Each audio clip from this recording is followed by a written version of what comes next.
And वो बहुत ही embarrassing moment था। मतलब तुम 10वीं के बच्चे की इज्जत से खिलवाड़ करोगे तो ऑफ कोर्स बंदा रोने के मूड में आ जाएगा। मेरी आंखों में आंसू थे। ओके,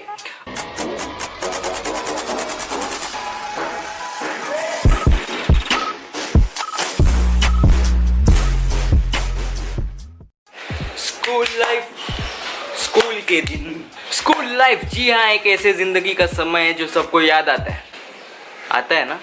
मतलब सबको नहीं आता पर कुछ लोगों को याद आता है। स्कूल में तुम कितनी भी बेइज्जती कर लो अपने स्कूल की, लेकिन जब स्कूल खत्म होगा उसके 1-2 साल बाद तुम्हें अपने स्कूल की याद जरूर आएगी। एंड स्कूल याद करने के अलग अलग रीजंस होते हैं लोगों की। कुछ लोग को अपने दोस्त याद आते हैं, कुछ लोग को अपनी मेमोरीज याद आती है, कुछ लोग को अपने क्रश याद आते हैं। जब पढ़ाई लिखाई पे ध्यान दो, क्रश पे याद आएगी। पूरे स्कूल लाइफ में पढ़ी नहीं ना तो अभी भी नहीं पढ़ेगी। ओके, एंड कुछ लोग को टीचर्स याद आते हैं। यस, मतलब कुछ अच्छे टीचर्स भी होते थे जिनके क्लास में मजा आता था, जो बच्चों को हंसाते थे, जो एकदम दोस्त जैसे रहते थे। ऐसे टीचर्स होते क्या अभी? लेकिन कुछ टीचर्स ऐसे होते थे मतलब जिनको देख के इतना गुस्सा आता था और मन करता था कि स्कूल के आखिरी दिन पे ना इसे टपली मार के भाग जाऊंगा। मैं उन टीचर्स की बात कर रहा हूँ जिन्हें बच्चों को परेशान करने में या पनिशमेंट देने में अलग ही सेटिस्फेक्शन मिलती थी। जी हाँ।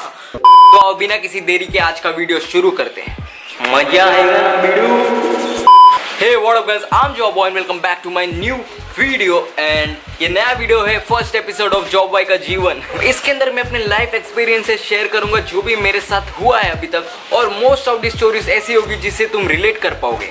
तो बिना किसी देरी के यार शुरू करते हैं। यार ये मैं दूसरी बार बोल रहा हूँ यार, क्या चल रहा है यार।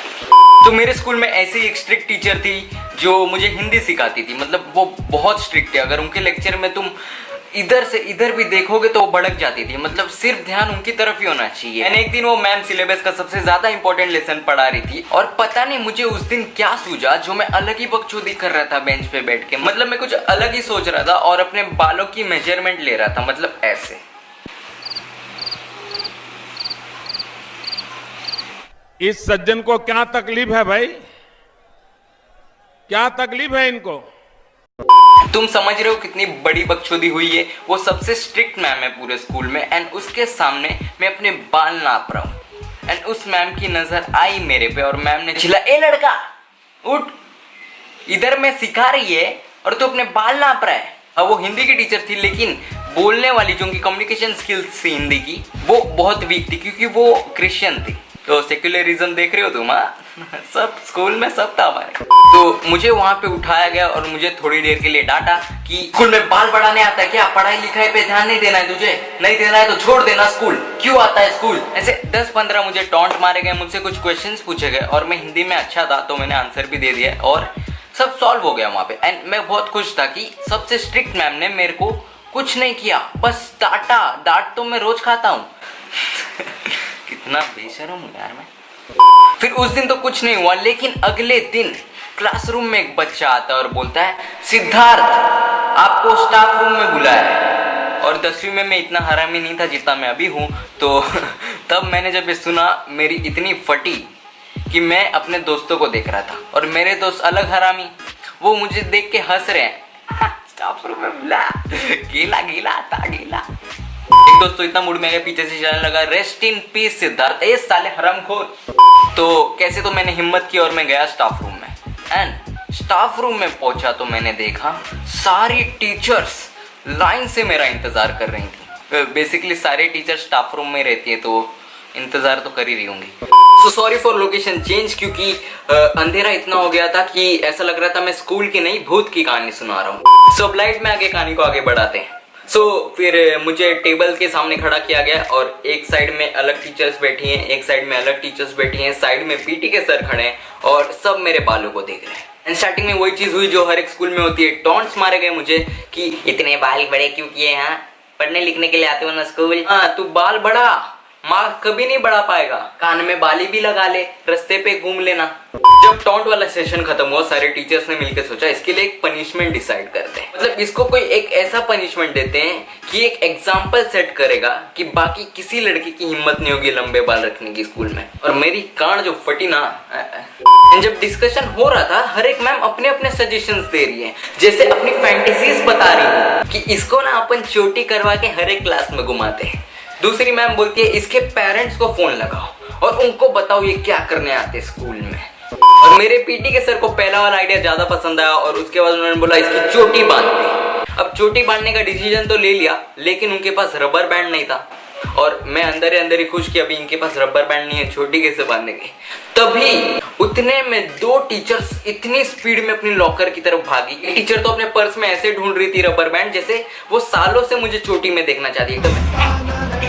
इधर ही तो रखा था रबर बैंड। उतने में दूसरी टीचर ने, मतलब जो यूनिट टेस्ट का ऐसा रोल होता है ना और उसको रबर बैंड से बांध के रखते हैं, उसने उसका रबर बैंड निकाला और पेपर साइड में फेंका और बोला सर ये लो, लगाओ इसकी चोटी। मतलब तुम डेडिकेशन देख रहे हो। मतलब वो बच्चों के यूनिट टेस्ट के पेपर हैं यार, उसके मार्क्स मिलते हैं उन्हें, नहीं उसकी कोई कदर नहीं है बेटा, इसकी चोटी देखनी है, ये आज चोटी लगाएगा।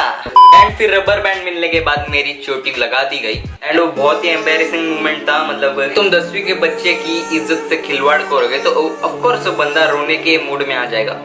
मेरी आंखों में आंसू थे होंगे। और फिर भी मेरी साइंस की टीचर को सेटिस्फैक्शन नहीं मिल रहा था, तो उन मैम ने अपना सजेशन रखा वो टाइम पे, इसका भी कोई फर्क नहीं पड़ेगा इसके ऊपर, इनके ना आड़े टेढ़े बाल काट देने चाहिए तब इनको समझ में आएगा। मुझे पता है कि तुम साइंस की टीचर हो, तुम्हें एक्सपेरिमेंट करना पसंद है, लेकिन बच्चों के बालों के साथ एक्सपेरिमेंट करना जरूरी नहीं है। मेरी इतनी बेइज्जती होने के बाद मुझे हिंदी की मैम, जिसने पूरी आग लगाई थी, वो मैम पूछती है बुरा लग रहा है ना बेटा, इसलिए बाल बड़े नहीं करते ना, कल कटवा के आ जाएगा। इतना गुस्सा आया ना उस मोमेंट में मुझे कि भाई ये बात अगर आप पहले दिन बोलती थी तो मैं अगले दिन कटवा के आ जाता। तो उस टाइम पे मुझे छोड़ दिया गया और अगले दिन मैंने बाल भी अच्छे से कटवा लिए और कोई ऑप्शन तो था नहीं।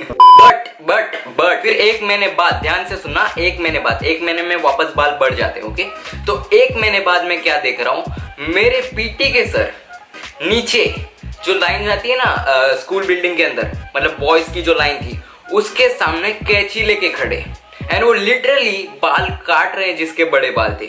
मैं और मेरे पूरे दोस्त के ग्रुप की फटके 4 हो गई। हम सबके बाल बड़े थे। और मेरा एक दोस्त है वेदांत, जो मेरे ब्लॉग में भी आया, वो भाई सब तो स्कूल के अंदर आके बाहर चला गया।